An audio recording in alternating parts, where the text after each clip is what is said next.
Em nome do Pai, do Filho e do Espírito Santo. Amém. Muitas são as razões que os santos padres alegam para que o Filho de Deus quisesse sujeitar-se à lei da circuncisão. Primeiro, quis ele, diz Santo Epifânio, tirar o aparente pretexto que teriam os judeus para o não reconhecerem, se fosse incircunciso. Segunda razão. A circuncisão era de instituição divina e o Salvador não pretendia dispensar-se dela. Terceira razão. Quis provar por esta dolorosa cerimónia que era verdadeiro homem contra o erro dos maniqueus, que só lhe concediam um corpo fantástico e aparente, contra os apolinaristas, que lhe atribuíam um espírito consubstancial à mesma divindade, contra os valentinianos, que diziam que o corpo de Jesus Cristo era de matéria celeste. Quarta razão. Quis dar exemplo de perfeita obediência à lei em todas as circunstâncias que esta prescrevia. Quinta razão. Quis, como diz o apóstolo, carregar ele próprio com o jugo dessa lei que vinha abolir, pondo termo a todas as cerimônias legais ao mesmo tempo que as observava, porque só com aquele ato de religião dava mais glória a Deus do que o poderiam fazer todos os homens juntos, pela mais exata observância da lei até ao fim dos séculos. É muito provável que o Salvador do mundo foi circuncidado em Belém e, segundo o Santo Epifânio, no mesmo presépio em que nasceu. Nada a lei determinava com relação ao lugar, nem ao ministério daquela operação. Fez-se no 8º dia de seu nascimento, como a mesma lei determinava, porque, tendo vindo o Salvador ao mundo para cumprir a lei e os profetas e preencher perfeitamente todos os deveres da religião, quis observar estritamente esta lei, até mesmo nas suas mais miúdas circunstâncias. Costumavam então os judeus não pôr nome a seus filhos até ao dia em que estes fossem circuncidados. Não era isto o preceito expresso de Deus, mas sim estilo inconcurso, fundado talvez no exemplo de Abraão, a quem Deus mudara este nome no de Abraão, no dia em que mandou que se circuncidasse. Por outro lado, parecia muito razoável que, para dar ao menino aquele nome, pelo qual havia de ser conhecido no povo de Deus, se aguardasse o dia em que tinha de incorporar-se no mesmo povo, por meio do sacramento que Deus instituíra para este efeito. É verossímil que, pela mesma razão, nós pomos nome aos meninos no batismo, por cujo meio se fazem membros do corpo místico de Jesus Cristo e são parte do verdadeiro povo de Deus, passando a ser filhos da Santa Igreja. Recebeu o Filho de Deus o nome de Jesus no dia da circuncisão, como o anjo tinha anunciado em sonhos a José, antes que a Santíssima Virgem o concebesse nas suas entranhas, dizendo-lhe: dará à luz um filho a quem porás por nome Jesus, porque ele salvará ao seu povo e o livrará dos pecados. Mateus capítulo 1. Oh meu Deus, quantos mistérios se não encerram neste só mistério? Que lições tão importantes não dá ele? Que ardor, que ânsia a de Jesus Cristo para cumprir todos os deveres da religião? Com que exatidão não obedeceu à lei? Poderia antecipar-se mais a dar-nos as maiores provas de seu amor, e poderíamos nós ter outro Salvador mais digno do nosso coração, mais acreedor de todos os nossos respeitos? Poderíamos lograr um modelo, um exemplar mais perfeito? Oh meu Deus! E como esta exata obediência de Jesus Cristo condena aquelas demasiadas indulgências, aquelas vãs interpretações da lei, aquelas frívolas dispensas com que pretendemos eximir-nos dela. Como esta antecipada humilhação do Salvador confunde a nossa soberba. Como estas primícias das suas dores seriam um poderoso remédio para curar as suscetibilidades do nosso amor próprio, se nos internássemos bem no espírito deste mistério. Acabou-se em Jesus Cristo a circuncisão antiga, porque Ele mesmo veio a estabelecer a nova. Porém, o Salvador não nos deixou, diz o apóstolo, uma circuncisão exterior da carne. Colossenses capítulo 2. Mas sim uma circuncisão interior do coração, que se faz com um fervor de espírito. Circunciso cordis in spiritu. Sem esta circuncisão do coração, isto é, sem cortarmos os desejos iníquos e vãos, os desejos mundanos e desordenados, os desejos imoderados e ilícitos que nascem dentro do coração e o inquinam e corrompem, finalmente, sem aquela mortificação generosa e perseverante de nossas paixões, vamente nos prestaremos de discípulos de Cristo, só porque no exterior estejamos, por assim dizer, marcados com o seu selo.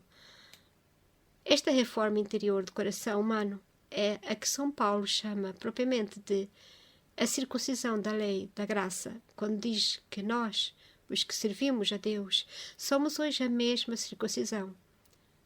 Nós enim somos circunciso, que em espírito servimos Deus. Filipenses capítulo 3.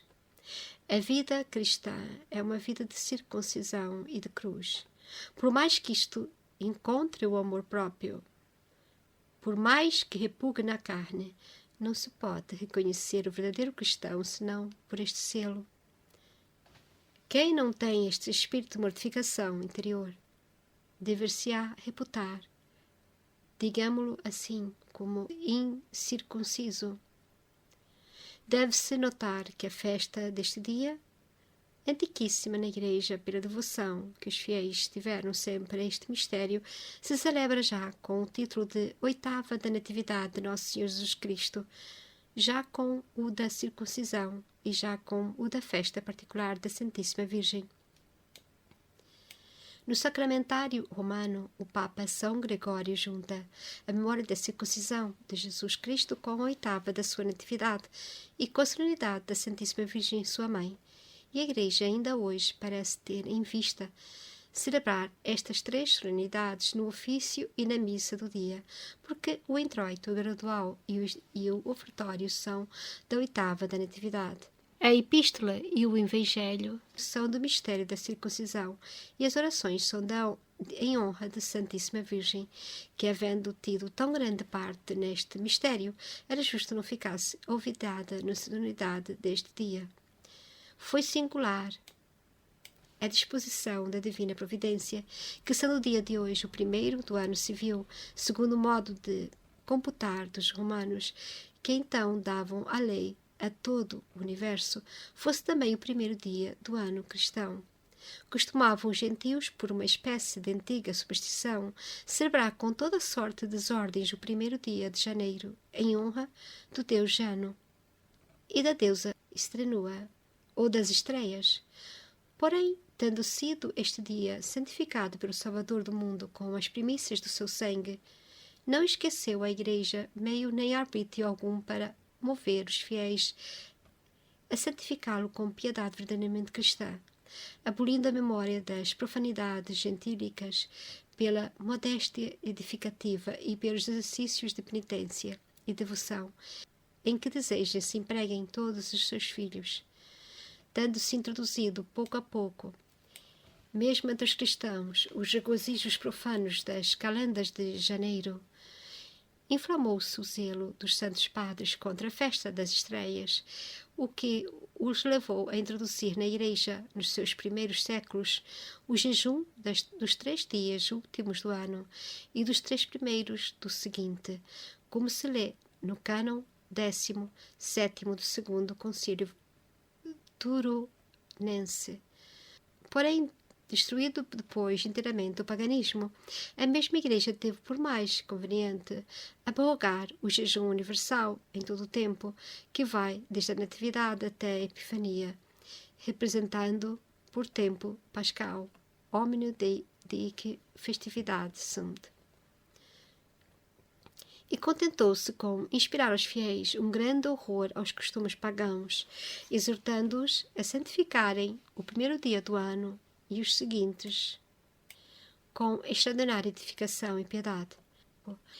Poder-se-á ver sem lágrimas, exclamava o célebre Faustino, lamentando as extravagâncias dos pagãos do seu tempo.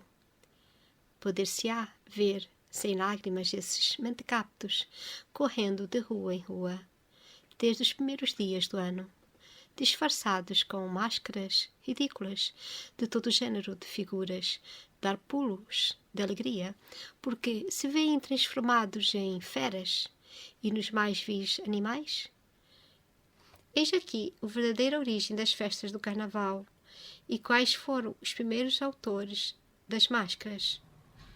Horroriza-te, continua este padre, horroriza-te das escandalosas desordens que muitos cristãos se não envergonham de imitar.